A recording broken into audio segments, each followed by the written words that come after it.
Thank you. Thank you so much. It's always a pleasure talking to a gathering which is not so governmental, because we are used to talking to government officials. It's always a pleasure to talk to you all so that we can get your feedback, and of course, we can share with you what all we have learned in the past and in what ways we can be more cautious in future.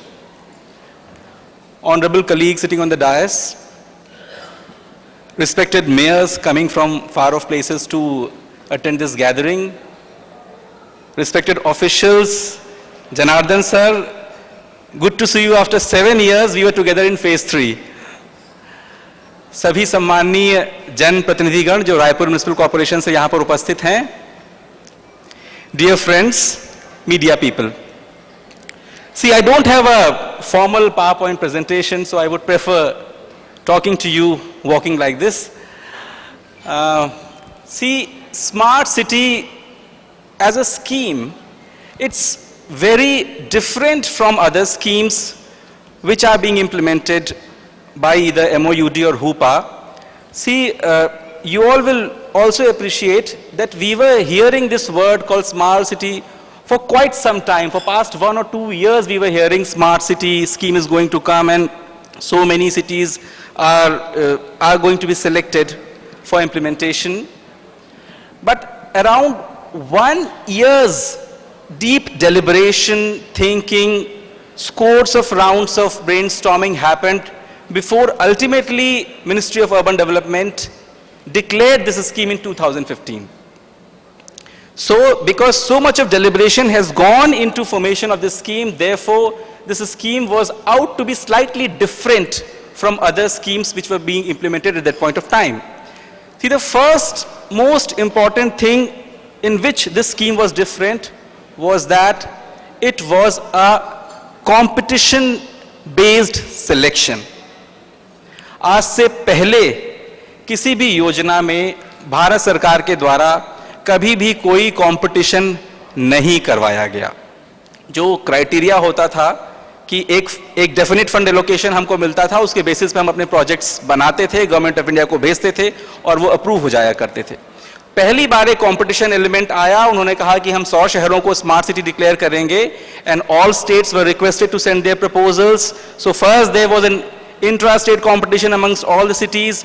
Then the state government sent their proposals to Government of India. There was a competition between all the cities, and ultimately they came up with first 23 and then remaining 40.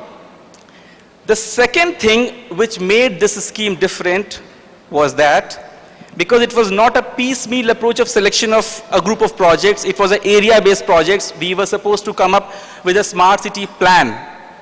But that plan was to be formed after a wide range of citizen consultation. This was something also which happened for the first time. हमको अधिक से अधिक नागरिकों से इस scheme के बारे में चर्चा करनी थी कि हम इस स्कीम के बारे में क्या समझते हैं, हमारे शहर के बारे में क्या अपेक्षाएं हैं, उनको हम कैसे पूरा कर सकते हैं.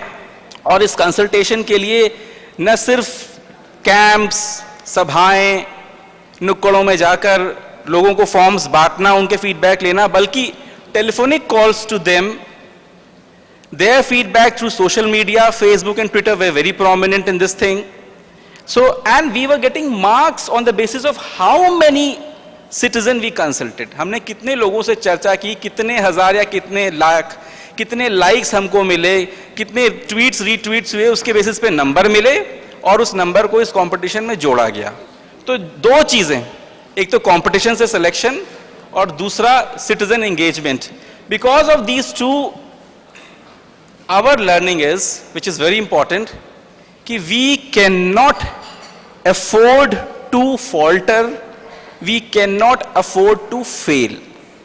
कोई और योजना आए, हमारी योजना थोड़ी धीमे हो गई या नहीं इंप्लीमेंट हो पाई तो थोड़ी बहुत डांट पड़ती है कहीं से, लेकिन फिर वो सब नॉर्मल हो जाता है. लेकिन ये स्कीम ऐसी है जो इतनी मुश्किल से एक कंपटीशन में भाग लेकर रायपुर चयनित हुआ है और इतने सारे नागरिकों ने अपना फीडबैक इसमें दिया है कि वो सब हमको पैनी निगाहों से देख रहे हैं कि हम इस स्कीम में क्या करने वाले हैं. तो इसलिए इस स्कीम में हम कहीं भी गलती करना अफोर्ड नहीं कर सकते. अब गलती कहाँ हो सकते हैं? See, we all know that the smart city plan of Raipur is of around 3900 crores. इतना बड़ा प्रोजेक्ट और उसमें लगभग आधा 2100 करोड़ सिर्फ पब्लिक प्राइवेट पार्टनरशिप से आना है. उसके पहले जो राशि है वो थोड़ी state share, some government of India share, and remaining around 1000 crores in convergence with other schemes of government of India. But the remaining 2100 crores is supposed to come from the private investors, and that is the reason 4C, which we call for Raipur, that we expect Raipur to be clean, we expect Raipur to be connected, we expect Raipur to be cohesive. The fourth C is we expect Raipur to be credible. Credible in the sense it should be credible for the investors to come and make their investments over here. So overall the environment has to be like this so that the entire scenario is very credible. People have faith, have confidence, and ultimately what they want to invest, for whatever projects they want to invest, they are ultimately grounded. See, for PPP is a very common word for past 15-20 years, and we have been hearing it a lot. Though for people working in government, PPP has been a source of learning to all of us, because there have been many scenarios where we have actually failed. Why PPP? Whenever we think of this question, PPP, because whenever we implement new ideas, we want private partners to come to show something, to tell us something, because they have wide experience, wide knowledge. Whenever we are in doubt about any project, we float EOIs, we call people, we have a round of discussions with them to finalize what are going to be the deliverables of that particular thing. On the basis of those deliverables, then we ultimately form a project, we form its RFP, we form its draft concession agreement. So first thing is idea. We expect new ideas to come from you all. The second thing is use of new technology. In many projects, we widely define the scope. We don't do minute detailing. We expect that the partner who is coming, he will come, we just tell the outcomes which we expect from you all. We expect the partner to come and to tell us what are going to be the detailed designings and drawings. Once that is approved, they are free to use latest new technology. New technology used because we want that project to be implemented in the most cost-effective manner. The concessionaire wants it to be implemented in most cost-effective manner, and we also expect the project to be completed in least possible time. We want it to be on ground as early as possible. The third thing, which is the most important thing, is funding, finance, as I said, because we are expecting 2100 crores to come from private investors. So from where is it going to come? So we are, for that same purpose, we expect private players to come to bring finance. It can be in the form of loans from the banks, or it can be in the form of overseas investors, but this money is ultimately going to come. See, PPP is not something new which we are thinking of from the point of view of smart city for the first time. There are many other schemes at present in which we are experimenting, be it Pradhan Mantri Awas Yojana, because the demand for houses is so huge. We cannot expect those number of houses to be completed just by state budget. So there is a separate vertical under PMAY where we expect the private player to come up. We will offer him some piece of land for monetization, and in lieu of that, he'll be constructing a fixed number of dwelling units for the people. The other scheme, Amrit, we are thinking of having PPPs for sewerage projects, for water supply projects, but it's in a very nascent stage, because with the help of user charges, we can think of recovering only the operating charges. Till now in India, we have had very few examples where the capital investment can also be recovered by users. So there's a lot which is going to be, which we are expecting to be done in that. One more scheme which I keep on hearing and we are implementing in our state also is street light conversion into LED.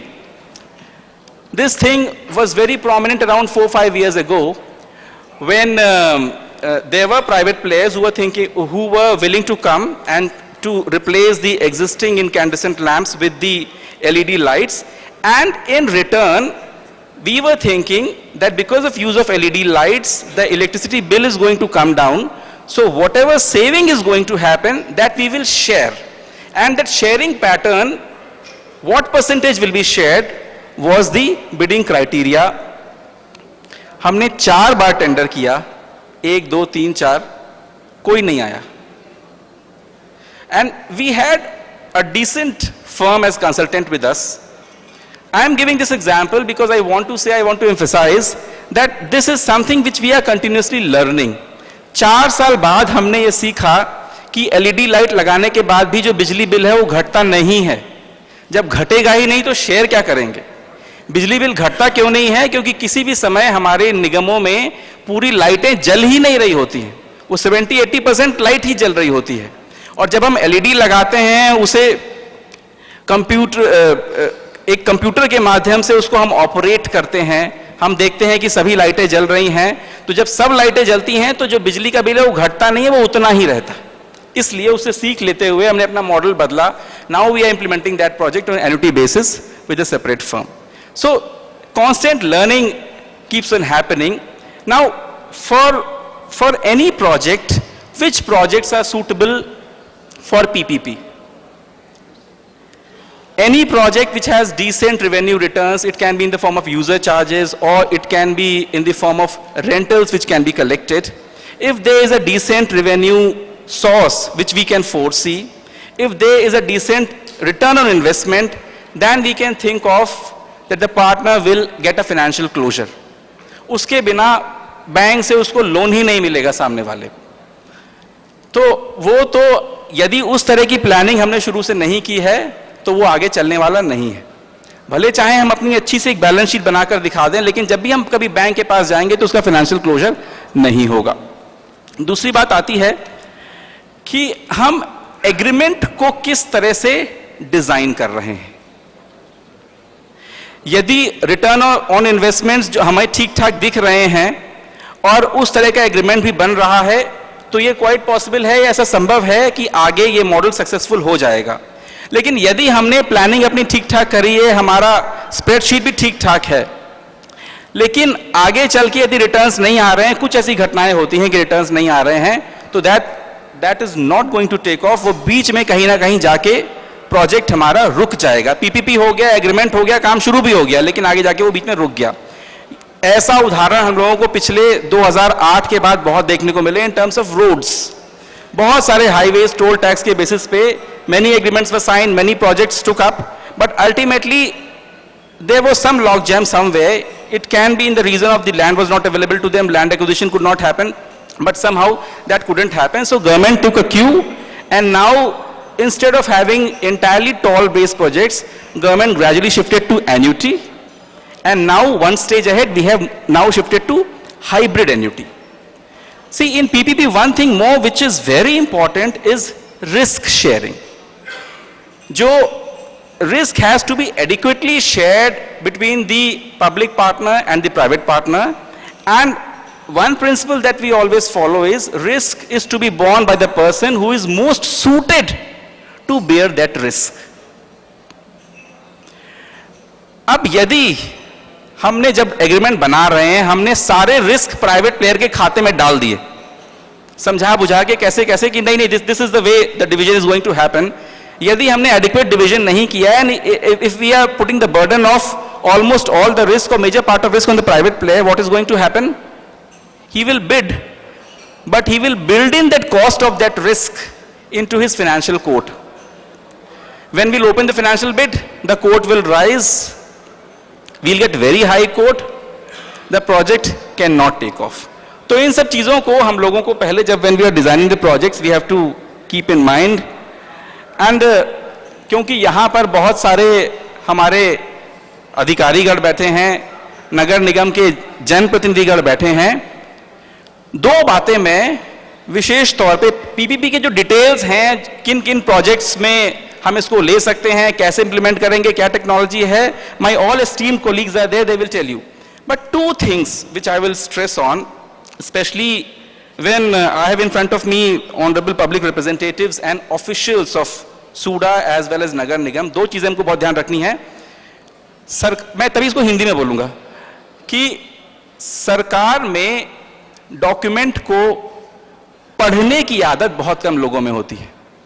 जब भी हम कोई agreement बनाते हैं उसकी thickness इतनी मोटी मोटी होती है, उसको पढ़ने की आदत हमसे कहीं छूट गई है। कुछ लोग पढ़ते हैं, कुछ नहीं पढ़ते हैं, सिर्फ आखिरी पन्ने पे साइन कर देते हैं। पीपीपी का डॉक्यूमेंट एक ऐसा डॉक्यूमेंट है जिस डॉक्यूमेंट से हम बंध जाने वाले हैं अगले 15-20 साल के लिए। यदि हमने उसको नहीं पढ़ा तो फिर आगे लड़ाई झगड़ा होगा, आर्बिट्रेशन होगा, अल्टीमेटली प्रोजेक्ट हमारा पूरा होने वाला नहीं है। तो इसलिए हम जो भी डॉक्यूमेंट बना रहे हैं बहुत जरूरी है कि हम प्री बिड मीटिंग में ही प्राइवेट प्लेयर्स के साथ जो कर रहे हैं उनकी बात समझकर ऐसा डॉक्यूमेंट बनाएं जो हम दोनों को एग्रीबल हो, जिसपे हम और उसके एक एक क्लॉज को समझ लें। यदि कहीं भी कोई दिक्कत है, कोई समस्या है तो फिर चर्चा करनी चाहिए, लेकिन जब पूरी तरह से संतुष्ट हो तभी उस पर हम लोग साइन करें। जो दूसरा एक बहुत महत्वपूर्ण विषय है वो ये है कि we will have to come out of the typical mentality of works departments.